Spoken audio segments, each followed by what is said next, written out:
Ben voilà, donc débat. On était censé faire un débat, on doit le dire. Ben d'abord et avant tout, on parle ce matin aux citoyens et citoyennes, ceux qui habitent Longueuil-Saint-Hubert. C'est ce sur quoi on se penchait, mais on a su ce matin, donc la candidate NPD, Nesrine Benadji, qui devait être là aujourd'hui, dit j'ai un petit enjeu de santé qui fait en sorte que je ne peux pas être là. Et hier, quelques heures quand même avant le débat, Nathilien Joseph du Parti libéral du Canada a dit j'ai un conflit d'horaire, donc je ne peux être des vôtres. On savait déjà que les conservateurs ne pouvaient pas, conflit d'horaire aussi, mais ça a été dit la semaine dernière. Donc, les candidats tombent comme des mouches. J'espère que si jamais un de ceux-là est élu, qu'ils ne seront pas malades et qu'ils n'auront pas trop de conflit d'horaire éventuellement. Denis Trudel, donc on le souhaite évidemment. Bonjour Denis Trudel, merci d'avoir accepté notre invitation. Écoute, moi, je suis content d'être là parce que, je veux dire, moi, je suis député ici depuis 6 ans. La démocratie, pour moi, c'est important. Fait que, ce matin, je me suis préparé assez longuement, d'ailleurs, pour ce débat-là. J'avais envie de débattre avec mes adversaires. Il y a quand même des enjeux importants à Longueuil, il y a des enjeux importants internationaux, tout ça. Et moi, je déplore un peu ce matin que, tu sais, M. Carney s'est défilé d'un débat en français à TVA et mon adversaire libéral, notamment, et se défile ce matin pour débattre avec moi. Je trouve que les citoyens de Longueuil-Saint-Hubert sont perdants dans cet enjeu-là ce matin parce qu'ils vont avoir juste mon point de vue, pas les autres points de vue. Tant pis pour eux d'une certaine façon, mais je trouve ça un peu déplorable pour les citoyens de Longueuil. Benoît Normand à mes côtés. Bonjour Normand. Benoît. Bonjour Normand Benoît. Bonjour. C'est pas la première fois qu'on te l'a fait, j'en suis convaincu. Donc, Benoît, on va, contre mauvaise fortune, bon cœur, transformer tout ça en entrevue avec nous deux. On va donc parler avec Denis Trudel, qui est candidat pour le Bloc québécois dans Longueuil-Saint-Hubert. Exactement. Les mêmes on avait thèmes. prévu exactement des thèmes, des questions. Donc, on va y aller avec M. Trudel. Puis, malheureusement, c'est comme on dit. Pour le reste, on voulait offrir cette tribune-là à tout le monde. Et puis, malheureusement, ils n'ont pas répondu ce matin. Denis, il n'y aura pas de... On a laissé tomber le chronomètre. On y va. Donc, comme ça, on plonge, tout simplement. On plonge naturellement dans les enjeux. Bon, d'abord et avant tout, avant de toucher les thèmes... j'aimerais peut-être entendre ce que tu as à dire. Je vais te dire tu parce qu'on se connaît quand même depuis très longtemps. Je te permets de me dire tu. Et je t'aurais dit vous si on avait fait débat avec tout ce beau monde qui a des conflits d'horaire. Donc, j'aimerais t'entendre ce que tu as à dire aux électeurs et aux électrices de Longueuil-Saint-Hubert. C'est un enjeu important. Hein? Nous, sur le terrain, on le sent qu'il y a une anxiété, il y a une peur. L'enjeu international joue beaucoup. M. Trump, tout ça vient bouleverser un peu la donne politique. Il y a un enjeu de stabilité. Moi, je suis là depuis 6 ans. Je considère que j'ai un mandat assez fourni. J'ai livré la marchandise. J'avais dit il y a 4-5 ans que je ferais, par exemple, une consultation, lors de la dernière élection, en 2021, que je ferais une consultation sur le développement de l'aéroport, consultation que j'ai faite. On va avoir l'occasion d'en parler tantôt, qui a donné des résultats.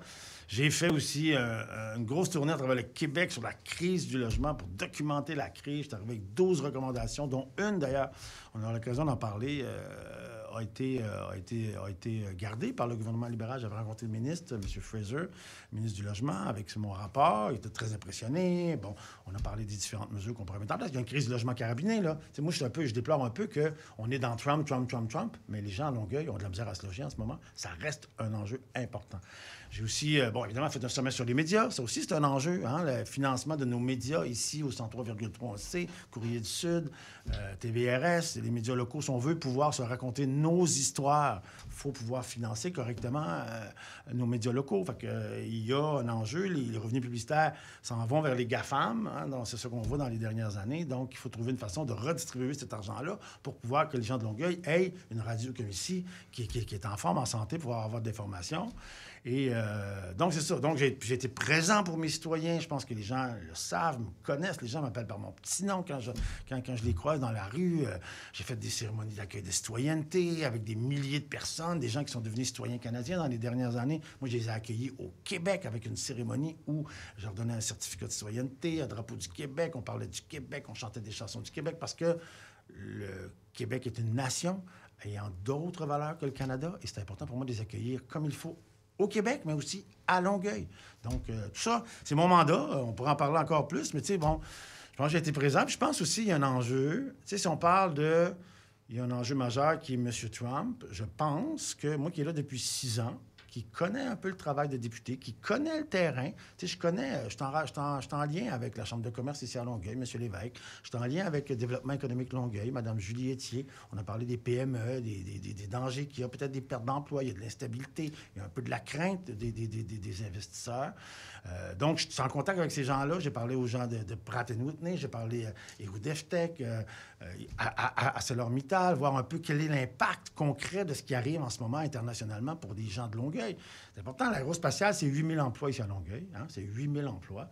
Donc, il y a un danger. T'sais, nous, on pense au Bloc québécois que si on n'a pas des gens, des représentants du Québec, des gens assis à la table des négociations, s'il y a des futures négociations de la CEUM ou quoi que ce soit, des accords internationaux, si nos secteurs névralgiques au Québec, on n'a pas des acteurs autour de la table pour les défendre, je parle de l'aérospatiale, le bois d'œuvre, l'acier, la gestion de l'offre, le français.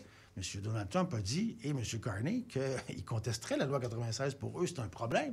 Alors, pour nous, c'est pas un problème, c'est la protection de ce qu'on est, la langue française. Sur l'étiquetage en français, principalement. Là, oui, c'est ça, mais pour lui, c'est une barrière tarifaire. Alors, donc, on a d'une part M. c'est Trump qui est contre le ça ne l'est français. pas tant que ça.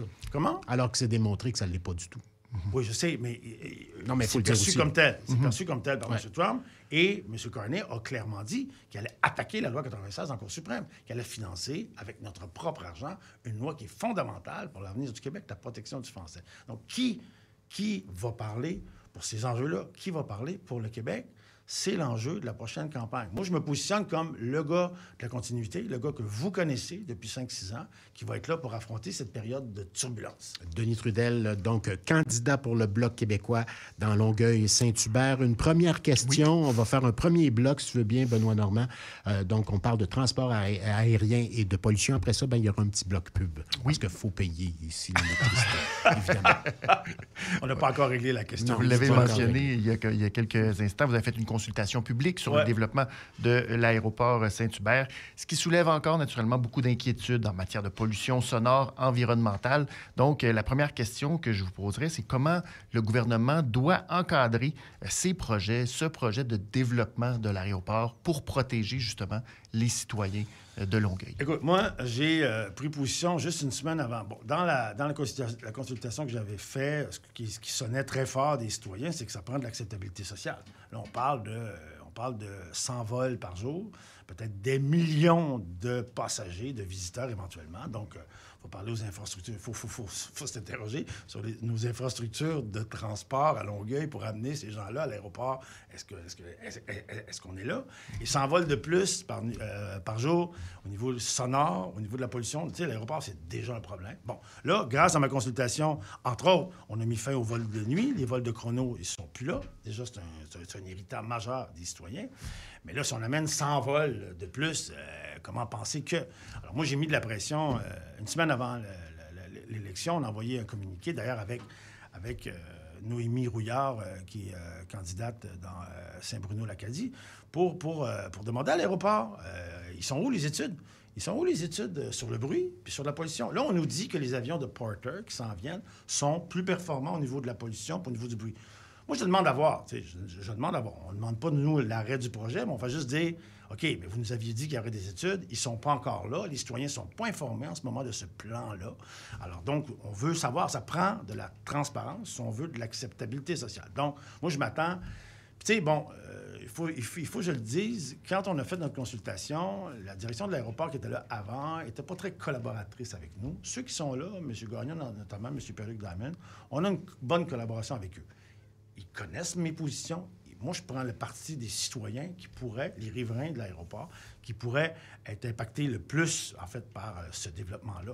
Et moi, ça me préoccupe, OK? Des gens qui viennent à mon bureau ou qui m'appellent puis qui disent, bien là, les avions m'ont réveillé à 4 heures du matin, les enfants sont réveillés, on ne s'est pas rendormi, j'ai une journée de travail, les enfants vont à l'école, c'est un enjeu. Alors, donc, il faut savoir. Puis là, en ce moment, on ne sait pas. On est un peu dans le noir. Puis moi, je le déplore. C'est quand même une infrastructure importante, l'aéroport de Saint-Hubert. Nous... Il y a un aspect de ce développement-là qui, pour moi, est important dans le plan de développement. C'est que là, on amènerait des vols du reste du Canada par Porter, donc des gens qui arriveraient de Calgary, Vancouver, Toronto éventuellement. Ça pourrait, je dis bien ça pourrait, améliorer la desserte régionale à travers le Québec. C'est-à-dire qu'on pourrait faire des transferts à partir de Saint-Hubert pour aller à Québec, à Gaspé, à Sept-Îles, à Jonquière, peut-être à moindre coût, parce que ça reste un enjeu majeur, le transport aérien au Québec, comment c'est cher. C'est pas normal que ça coûte aussi cher d'aller à Gaspé qu'aller à Paris en avion. J'ai beaucoup de gens qui prendraient l'avion. Ça prend 1 heure ou 2 à la Gaspé en avion. C'est cool, mais pas à 800$ aller-retour. Donc, s'il y a cet aspect-là du développement qui amène ça, pour nous, ça reste un point positif, l'amélioration de la desserte régionale au Québec de transport aérien.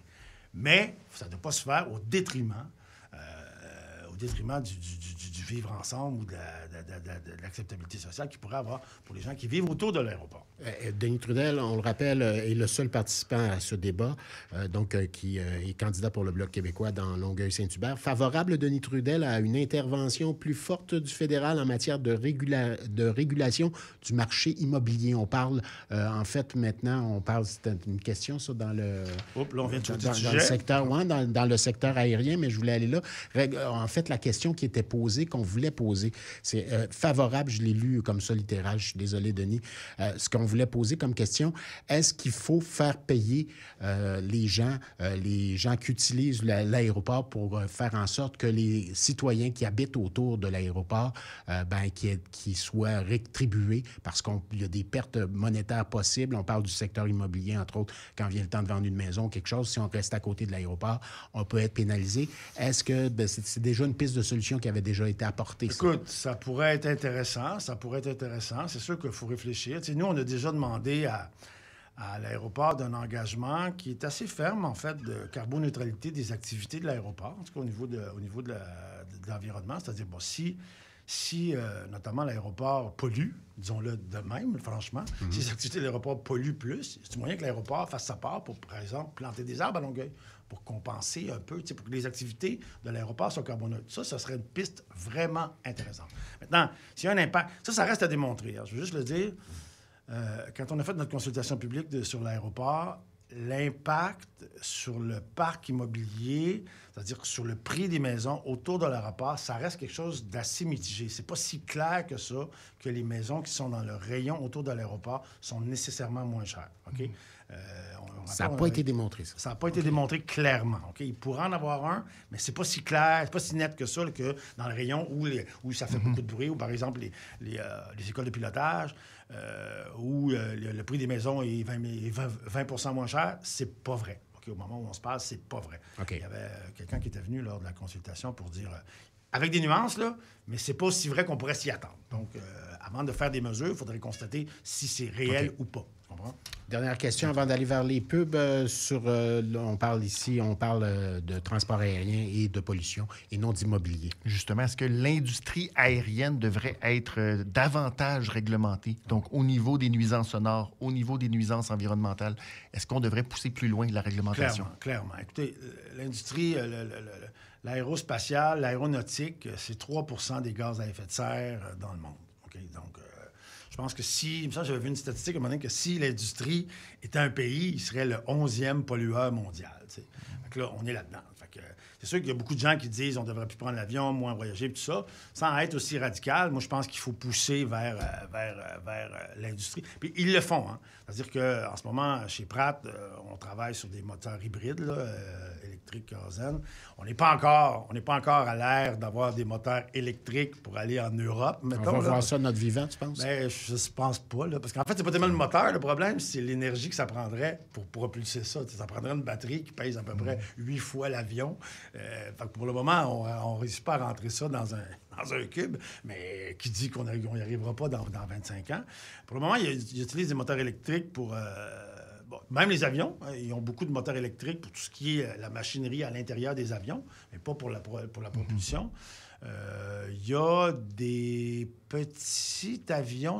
Il y a un petit avion d'une école de pilotage à Saint-Hubert, si je ne me trompe pas, qui est un avion électrique, mais un mini Cessna. Mais on n'est pas encore là. La recherche est encore là-dedans. Mais je vous dis que les grandes compagnies aériennes sont là-dedans. Mais il y a tellement de problèmes au niveau scientifique. Là. On n'est pas encore là. Mais c'est sûr qu'en ce moment, dans l'état actuel des choses, l'industrie est polluante et c'est un enjeu.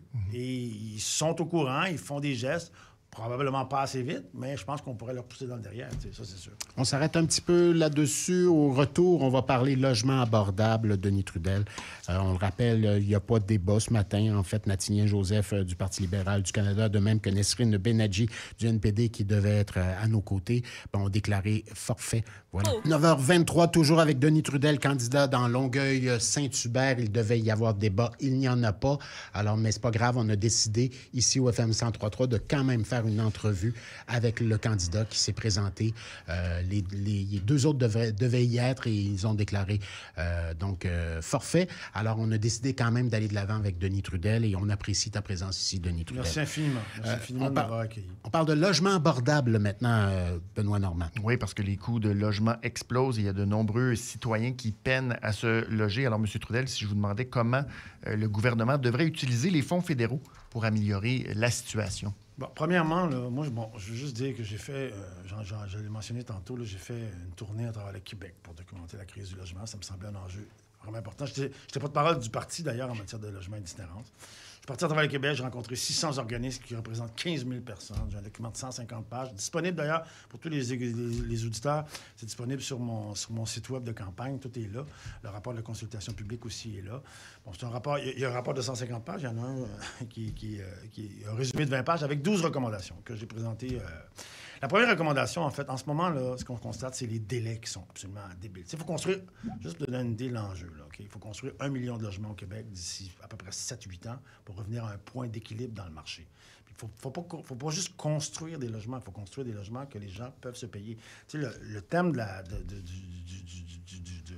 ce qu'on parle là, c'est le logement abordable. Justement, ça, c'est le gros enjeu, le logement abordable. C'est que, moi, une de mes recommandations, c'est qu'on redéfinisse le terme abordable. Parce qu'en ce moment, les programmes fédéraux sont beaucoup basés sur des prix médians du marché. Donc, on donne de l'argent à des promoteurs pour qu'ils construisent des logements à 80 du prix médian du marché. Ça donne des logements qu'on paye avec nos taxes, là, qui sont à 2000 $ à Montréal. C'est absolument pas de bon sens. Nous, on pense qu'il faut se baser sur la capacité de payer des gens en fonction dans un quartier donné, par exemple. Ça donnerait, parce qu'il faut réussir. Il faut réussir d'une façon ou d'une autre à construire des logements en bas de 1 000 $. C'est pas facile, OK? C'est pas facile. Donc, ça prend aussi des grands programmes de logements sociaux, mais ça prend aussi... Il faut que le fédéral se tasse du chemin, OK? Ma première recommandation de mon rapport, c'est que... Puis ça, tout le monde était d'accord au Québec là-dessus. Il y a trop de joueurs dans le logement. Au final, c'est dans les municipalités qu'on construit des logements. Le gouvernement du Québec a des programmes pour construire du logement abordable, un peu de logement social. Et le fédéral garoche des milliards depuis 7 ans. Il y avait une grande stratégie nationale en 2017. Puis dans cette période-là de leur programme fédéral, le coût des logements a doublé au Québec et l'itinérance a doublé au Québec. Dans la période où le fédéral a dépensé des milliards de dollars. Fait que moi, je me demande encore où s'en va l'argent. Donc, nous, ce qu'on dit, c'est que c'est comme en santé, le logement, c'est une compétence provinciale. Si on avait droit à un versement unique du gouvernement fédéral, OK, au Québec, et Québec gérera ses propres programmes. Parce que là, en ce moment, les dédoublements, ce que ça amène, c'est que ça retarde des projets et ça augmente le coût, évidemment. Fait que ça fait en sorte que les projets ne voient jamais le jour. Il y a un autre enjeu très important en ce moment, puis je veux le souligner. Il y a un fonds des infrastructures de 6 milliards qui avait été voté au dernier budget. 6 milliards à travers le Canada pour renouveler, notamment à Longueuil. Il faut refaire les canalisations d'eau, le traitement des déchets solides. C'est quand même important. Le traitement des eaux, ici à Longueuil, c'est un enjeu. C'est un dossier majeur pour la ville de Longueuil. Longueuil, oui. Juste à Longueuil, ça coûte 3 milliards de dollars. Dans cette grande enveloppe d'infrastructures-là, il y a 1,2 milliard pour le Québec. En ce moment, c'est bloqué parce que Ottawa veut décider dans quelle ville ils vont dépenser ça. Ce que Québec refuse, évidemment. Alors là, en ce moment, pendant la campagne, M. Carney ne prend pas cette décision-là. Mais je veux signaler qu'à cause de ça, il y a des projets à travers le Québec qui sont déjà financés, qui ne voient pas le jour. Donc, on n'avance pas. Pendant que M. Carney dit « Ah oui, on va régler le problème du logement, machin », bien, il y a des projets. Il y aura juste à dire oui à l'entente avec Québec. Parce que Québec n'acceptera jamais que le fédéral dépense à sa façon. Ça n'arrivera jamais. C'est un des enjeux majeurs des dernières années. Donc, il faut que l'argent arrive plus vite. Puis il faut construire plus de logements hors marché, plus de logements sociaux. Il faut aider aussi les jeunes ménages, l'enjeu de l'accès à la propriété. Là. Nous, on propose, par exemple, d'enlever la TPS pour les premiers acheteurs. On propose aussi que le fédéral pourrait emprunter de l'argent à bateau, prêter de l'argent à bateau à des premiers acheteurs, par exemple. Donc, ça prend des mesures parce que l'accès à la propriété, ça a toutes sortes d'impacts. Il y a des jeunes couples qui ont un salaire décent, qui voudraient accéder à la propriété, mais ils n'y arrivent pas parce que les maisons sont trop chères. Puis ces gens-là, pendant ce temps-là, restent dans des logements que d'autres personnes ne peuvent pas occuper. Il y avait un roulement. Fait que, ça reste quelque chose d'assez important. Donc, c'est une crise majeure qui est arrivée sous les libéraux, il faut le mentionner.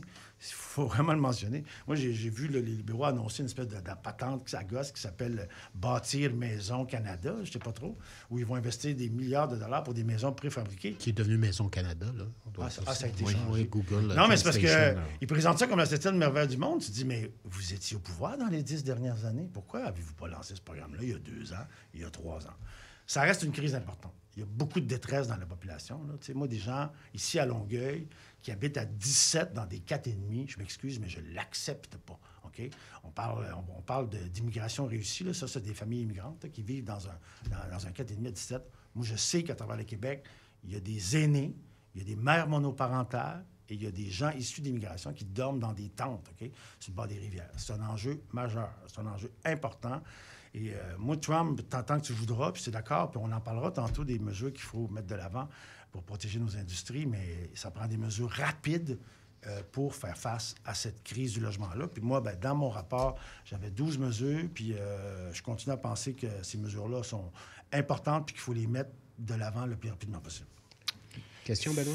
Oui, on abordait maintenant, entre autres, il y a aussi la défense du français qui est très importante. Il y a plusieurs études qui montrent que le français recule au Québec. Ouais.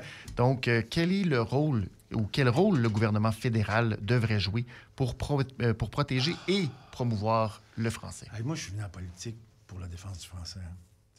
C'est mon enjeu majeur. Moi, je suis comédien.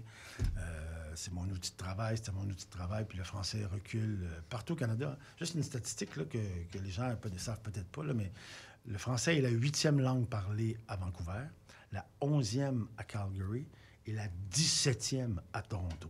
En d'autres termes, dans le Canada, le français, c'est un peu terminé. Okay? Ça se parle encore dans des petites communautés dans le nord de l'Ontario, Manitoba, beaucoup au Nouveau-Brunswick, beaucoup, de moins en moins.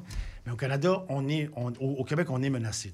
Toutes les voyants sont au rouge. Et moi, j'accepte pas que le gouvernement fédéral ne reconnaisse pas la symétrie entre la communauté anglophone du Québec et les communautés francophones hors Québec, ce qui fait en sorte qu'en vertu de la loi sur les langues officielles, le fédéral a investi 200 millions de dollars pour aider la communauté anglophone du Québec. Pendant qu'il manque de logements sociaux, là, ben, le fédéral investit 200 millions de dollars. Puis j'aimerais souligner, mais moi, ça m'a beaucoup heurté en novembre dernier, quand il y a un député libéral dans un comité sur les langues officielles. Il y avait deux défenseurs du français qui étaient là-bas pour venir justement parler de comment on pourrait bonifier, quel rôle le fédéral pourrait jouer là-dedans.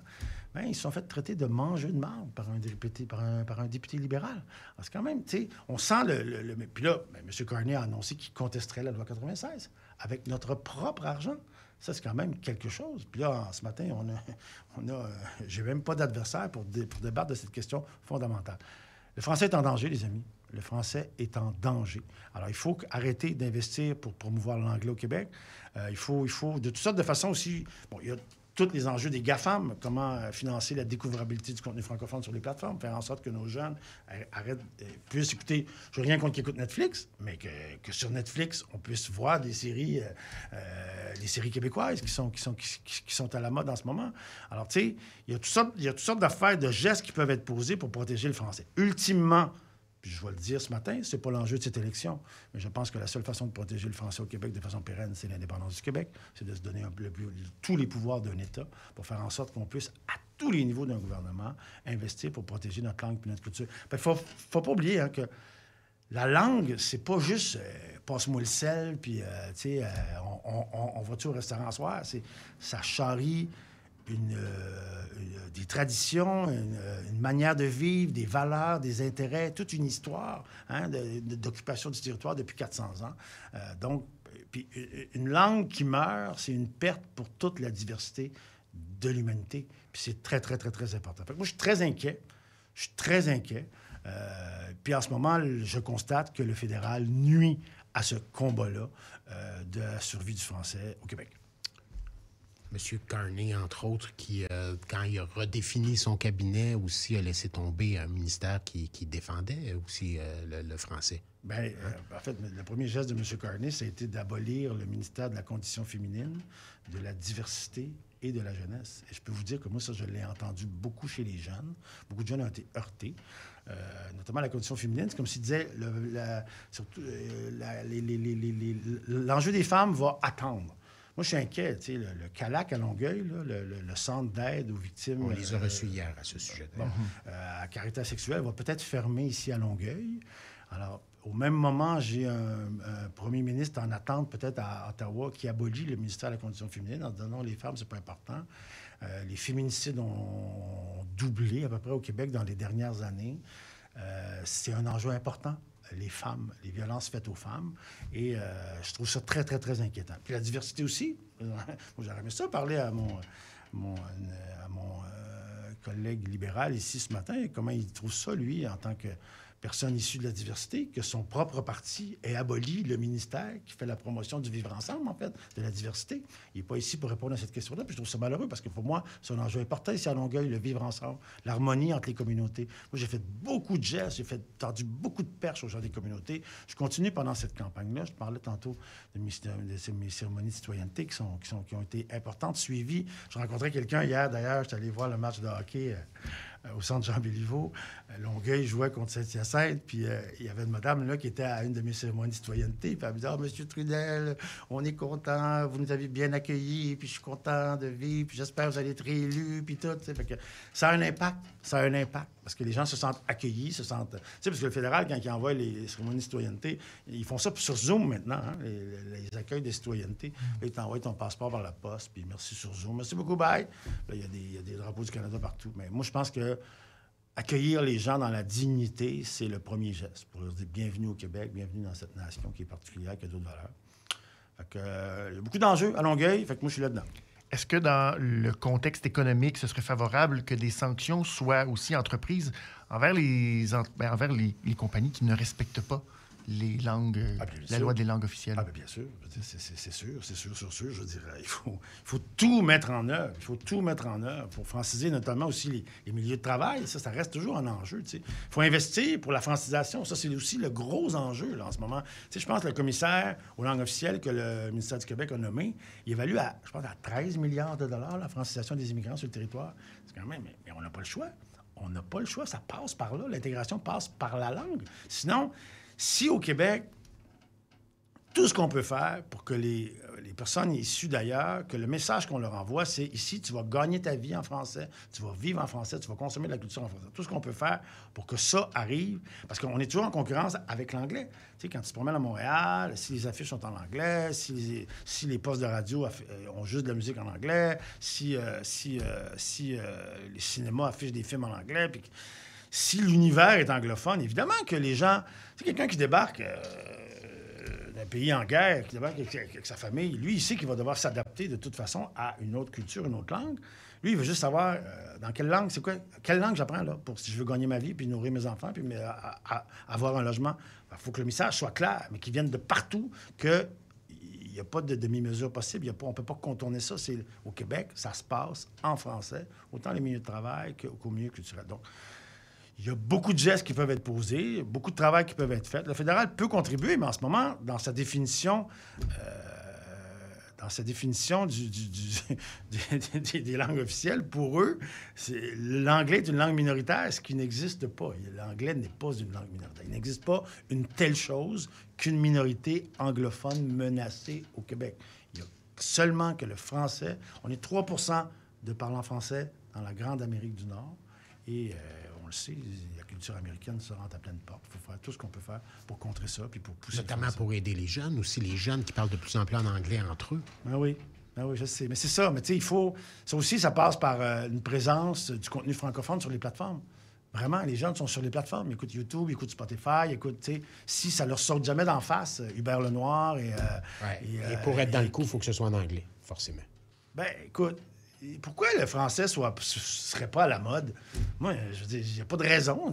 Quand tu l'écoutes, tu sais, les gens qui me disent, quand on écoute les séries francophones, waouh, on trouve ça bon. Tu sais. Ah, j'ai écouté 3 séries Netflix, je suis tombé sur une série francophone, là, peu importe laquelle, avant le Crash, ou toutes les séries qui marchent bien, In Memoriam ou Cérébrum, qui ont fait de la très bonne télé. On a des acteurs exceptionnels, on a des réalisateurs de feu, on a des scripteurs impressionnants. Mais les gens ne les voient pas. Les gens ne le savent pas. Alors, il faut que ça apparaisse dans leur face quand ils vont sur Internet pour écouter une série. Si ça n'apparaît pas dans leur face, ça n'existe pas. Alors, il faut travailler ça pour la découvrabilité du contenu francophone sur les plateformes. C'est un enjeu majeur. Merci, Denis Trudel. On s'arrête un petit peu, si vous le voulez bien. À mes côtés, je le rappelle, notre journaliste Benoît Normand. C'est un débat qui s'est transformé en entrevue avec Denis Trudel. Un meet the press, comment on pourrait l'appeler en français? Une rencontre avec la presse, tout simplement. Donc, restez des noms. Au retour, je fais un effort, Denis. Économie et exportation dans les prochaines minutes. 9h41, on le rappelle, Nathilien Joseph du Parti libéral du Canada, de même que Nesrine Bénadj, du NPD, ne participe pas au débat. Donc, Mme Bénadj, au cours des dernières minutes, s'est désistée. De même que hier, M. Joseph. Donc, conflit d'horaire pour un et problème de santé, semble-t-il, pour l'autre. Donc, on a Denis Trudel avec nous ce matin. D'abord, avant de la question de notre journaliste, tu en penses quoi, Denis, du fait que tu n'as pas d'adversaire pour débattre ce matin? Je trouve ça triste pour les gens de Longueuil. Parce qu'une élection, c'est un choix démocratique. Il y a plusieurs pancartes de plusieurs partis dans Longueuil-Saint-Hubert. Les gens ont un choix à faire. Puis c'est une période importante qui se passe en ce moment.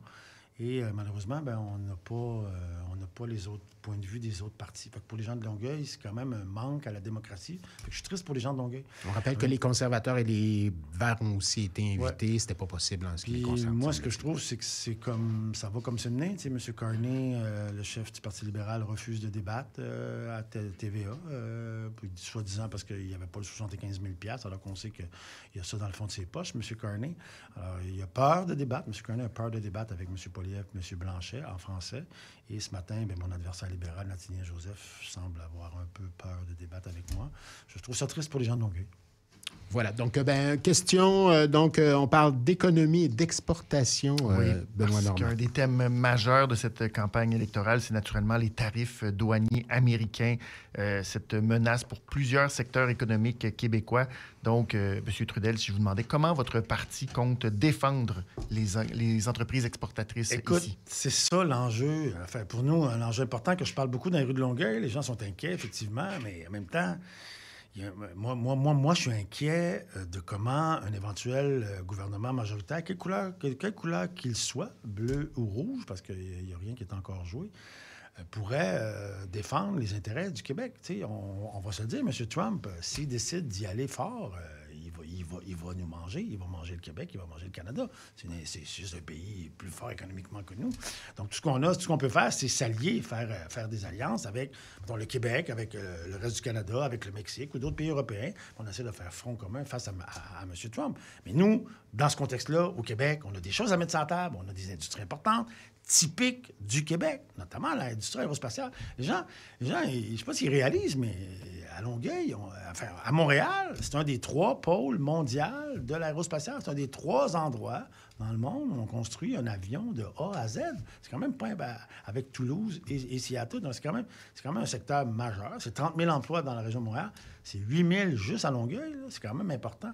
Nous, on a peur. Emploi direct, là. On parle pas. Emploi direct. Oui, tout à fait. Donc, on compte pas tout ce qui s'est développé autour. Ben non, bien sûr, mais aussi, là, c'est quand même c'est des milliards de dollars. Tu sais. Et nous, au Bloc québécois, ça fait des années qu'on demande au gouvernement un plan pour structurer l'industrie, pour faire en sorte que cette industrie-là monte un peu, tu sais. Et le fédéral investit toujours dans le même endroit, dans le pétrole. Je ne sais pas si les gens réalisent, là, mais en 2022, selon une étude du FMI, OK, le gouvernement fédéral libéral, pas les conservateurs, là, les libéraux ont investi de façon directe et indirecte 50 milliards de dollars à l'industrie pétrolière. Juste rappeler que l'industrie pétrolière, en 2022, c'est 220 milliards de profits. D'autres, de façon directe, avec vos taxes, là. Vous autres, au Québec, là, vous pouvez dire, hey, moi, la mobilité durable, les énergies propres, ça m'intéresse, je veux qu'on investisse là-dedans. Mais non, le gouvernement libéral, qui est au pouvoir depuis 10 ans, a pris vos impôts et a envoyé ça en Alberta pour supposément faire développer des projets de captation de carbone dont à peu près tous les experts en lutte au changement climatique disent que c'est très douteux comme technologie. Alors donc, pendant ce temps-là, on n'investit pas dans l'aérospatiale, notamment ici. Alors qu'on aurait pu, notre industrie a besoin de souffle, a besoin d'air. C'est des grands investissements, faire des avions, faire des trains d'atterrissage. Ça demande beaucoup en recherche et développement, beaucoup d'argent. Alors, puis c'est une industrie de l'avenir. On parlait tantôt justement de développer des moteurs hybrides, des moteurs électriques, peut-être pour l'aviation. C'est un secteur important. Bien, on n'est pas là-dedans, là. Le fédéral fait d'autres choix. Alors, qui va parler pour ça? Qui va parler pour ça? On a peur que s'il y a des négociations, notamment aussi pour l'aluminium, on fait un des aluminiums les plus verts au monde au Québec, OK? Notamment au Lac-Saint-Jean. On fait de l'acier ici à Longueuil, à ArcelorMittal, c'est quand même important. Il y a le bois d'œuvre, la gestion de l'offre. La gestion de l'offre, nos produits, notre façon très particulière qu'on a de faire ça. Et ça, dans la CEUM, il y avait un petit 2 % qui avait été cherché de part de marché dans la gestion de l'offre. M. Trump n'aime pas la gestion de l'offre. Pour lui, il n'aime pas ça. Il vise ça.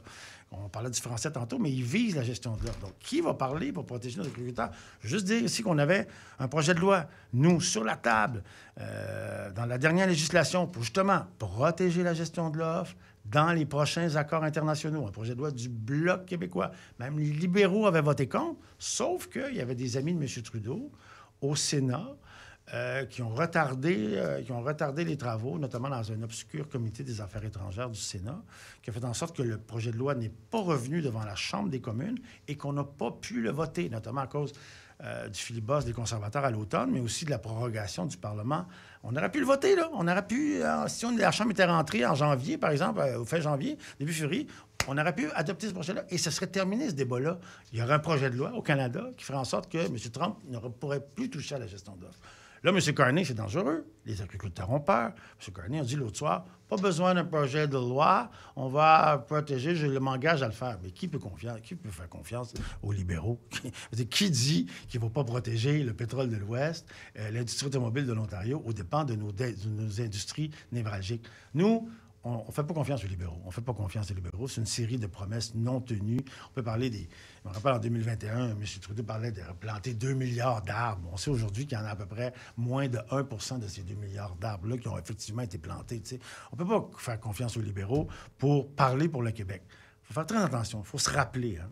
Puis là, j'aimerais que mes concitoyens se rappellent très bien que à chaque fois dans l'histoire où le Québec a été en position de faiblesse ou de vulnérabilité, appelons-le comme ça maintenant, le fédéral en a toujours profité pour nous affaiblir. Pensons à ce qui est arrivé après le référendum de 1980. On s'est fait imposer la charte. Puis la charte de M. Trudeau, en vertu de cette charte-là, la loi 101 a été amendée plus de 200 fois. Donc, on ne peut pas faire confiance aux libéraux pour nous protéger. Ça prend des gens du Québec qui vont parler pour le Québec, qui vont protéger nos entreprises, protéger nos travailleurs. Et on pense que si on n'est pas assis à la table... Nous, on veut d'ailleurs amener un projet de loi pour s'assurer qu'on ait des Québécois dans les comités de négociation avec le gouvernement américain, si négociation il y a dans les prochaines... Parce qu'on pense que probablement avant les élections de mi-mandat aux États-Unis qui pourraient avoir lieu à fin 2026, il va y avoir des négociations. Fait que nous, on veut avoir des Québécois assis là. On veut avoir des Québécois qui vont parler pour le Québec. Puis il n'y a rien de mieux qu'avoir une forte délégation. Tu sais, le Canada choisira son gouvernement. C'est toujours l'Ontario qui décide de la couleur du gouvernement. Il sera bleu, rouge, vert, mauve. Aux yeux du Bloc, on préférerait des conservateurs ou des libéraux? On s'en fout. Nous, on ne fait pas de choix. C'est le Canada qui choisit son gouvernement. Okay. Par contre, au Québec, on a une possibilité d'envoyer des vrais ambassadeurs de nos intérêts, des vrais protecteurs de nos intérêts, de nos valeurs, de nos intérêts économiques dans le contexte de M. Trump. Puis je pense qu'on ne peut pas se payer le luxe de passer à côté d'avoir ces ambassadeurs-là. Puis moi, je me propose d'en être un Parce que je suis en contact avec toute l'industrie ici. Là. Moi, je connais les gens ici. Là. M. Natilien, je ne sais pas s'il les a rencontrés. Je le souhaite, en tout cas, pour les gens de Longueuil, qu'il a déjà pris contact avec ces industries, ces gens des industries névralgiques de Longueuil. Je le souhaite. M. Natilien et les autres candidats, mais moi, je les connais déjà. Je parle avec eux. Je suis en contact avec eux. On est prêts, nous. On est prêts. Ils m'ont compté leurs préoccupations, puis je suis prêt à être leur ambassadeur à Ottawa lors du prochain mandat, si les gens de Longueuil m'en confirment. Ouais, on rappelle que Natilien est Natilien-Joseph. Là. En fait, c'est son nom de famille, Joseph, du Parti libéral du Canada, de même que Nesrine Bénadj devait être des nôtres ce matin. Ils n'y sont pas. On s'arrête un petit peu. Denis Trudel, candidat bloquiste, député sortant de Longueuil-Saint-Hubert. On revient avec la finale de cette entrevue réalisée ce matin. Un débat qui s'est transformé en entrevue, Benoît Normand. De retour avec Denis Trudel, entrevue donc réalisée avec Benoît Normand. Benoît, tu as regardé les sondages au jour le jour, tu les regardes toujours. Oui, on regarde un peu pour ce que ça vaut, naturellement, parce que, c'est un son de cloche. C'est un portrait pour l'instant de... ça donne les libéraux gagnants. Donc, s'il y avait élection ce matin, selon les sondages au jour le jour. Oui, avec 45 ou 46 ou à peu près. Ici, dans Longueuil-Saint-Hubert, c'est quoi? Oui. Exactement. Aussi? Oui, c'est ça. Ici, c'est 45-46 mais c'est selon ce qu'on lit sur Internet. Maintenant, c'est le bloc est où là-dedans? Le bloc est autour de 31-32 d'appui dans ces sondages. Moi, je ne regarde pas les sondages. Là. Je veux dire, moi, je suis trop occupé. Moi, je sers 1000 mains par jour. Comme là, tu n'écoutais pas, là? Ben là, j'ai entendu. OK. T'en penses quoi de ça? Ben écoute, la dernière fois, je me rappelle, moi, il y avait... Ça, je l'avais regardé, celle-là. En 2021, au début de la campagne, il y avait un sondage Main Street qui avait été fait dans Longueuil. Je tirais de l'arrière par 8 ou 10 points. 3-4 semaines avant le vote. J'ai gagné, tu sais. J'ai gagné, je veux dire, bon.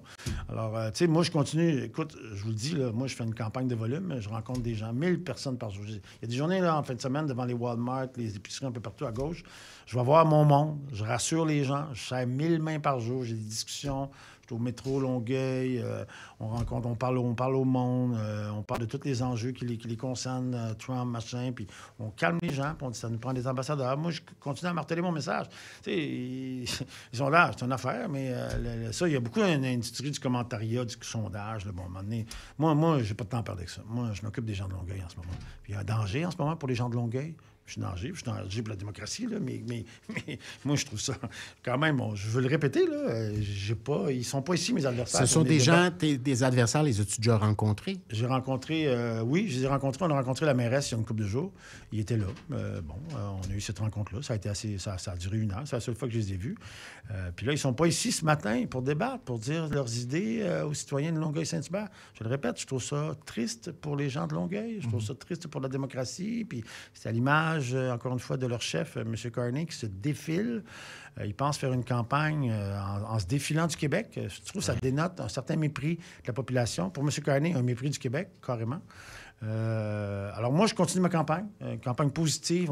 Je continue à dire aux gens, voici ce que le Bloc québécois de plus, la plus-value que vous avez de voter Bloc dans cette élection-ci, c'est la protection de nos intérêts, de nos valeurs, de nos emplois ici à Longueuil. Nos intérêts économiques sont en danger, sont menacés, mais il n'y a que le Bloc québécois qui va défendre bec et ongle notre spécificité québécoise, puis nos industries, puis nos travailleurs ici à Longueuil, comme dans tout le Québec. Fait que moi, j'ai 6 ans d'expérience comme député, je me présente devant vous, je suis prêt à faire face à la musique, à M. Trump. Puis moi, on revient toujours à la même chose. Nos adversaires, ils prétendent, eux aussi, faire face à M. Trump. Ils sont même pas capables de me faire face à moi, Denis Trudel, leur député dans la circonscription. Je veux dire, quand même, comment ils peuvent prétendre être capables de faire face à Donald Trump alors qu'ils sont même pas capables de venir me parler, moi, le député du coin, Denis Trudel, depuis 6 ans. Moi, je trouve ça un petit peu gênant pour eux. Une rencontre chez la mairesse la semaine dernière. Donc, c'était quoi la liste d'épicerie de la mairesse? Oui, on a parlé des différents enjeux de la mairesse, des infrastructures que j'ai parlé tantôt, le transport collectif. Ça nous prend des investissements au niveau du transport collectif. Vert, on aimerait ça. Alors, c'est une rencontre qui s'est très bien déroulée. Tous les candidats des différentes circonscriptions qui sont touchés par Longueuil, de l'agglomération. Il y avait Béritane, qui est candidate, Béritane Herdé, qui est candidate dans Longueuil-Charlemagne contre Mme Romanado. Il y avait aussi Noémie Amy Rouillard, qui est candidate dans Saint-Bruno-L'Acadie, le nouveau Montarville, que vous allez sans doute recevoir. La semaine prochaine, Mont-Saint-Bruno-L'Acadie. C'est ça. Et puis l'autre semaine, ce sera Charlemagne. Voilà. Fait que, écoutez, merci de m'avoir invité. Merci infiniment. Merci d'être venu. Ben oui. Moi, j'étais là. Je veux juste vous le dire. Moi, j'étais là ce matin. Et tant pis pour les autres. Tant pis pour les On n'a autres. pas pu les entendre. Et tant pis pour les gens de Longueuil-Saint-Hubert qui n'ont pas pu les entendre également. Donc, élection le 28 avril prochain. Merci, Denis Trudel, député sortant de Longueuil-Saint-Hubert. Merci, Benoît Normand. Merci aussi. à toi, Charles. Donc, passez une très, très belle journée, vous qui nous écoutez. Et à demain matin, 6 heures de bonne heure le matin. Par la suite, l'affaire est publique.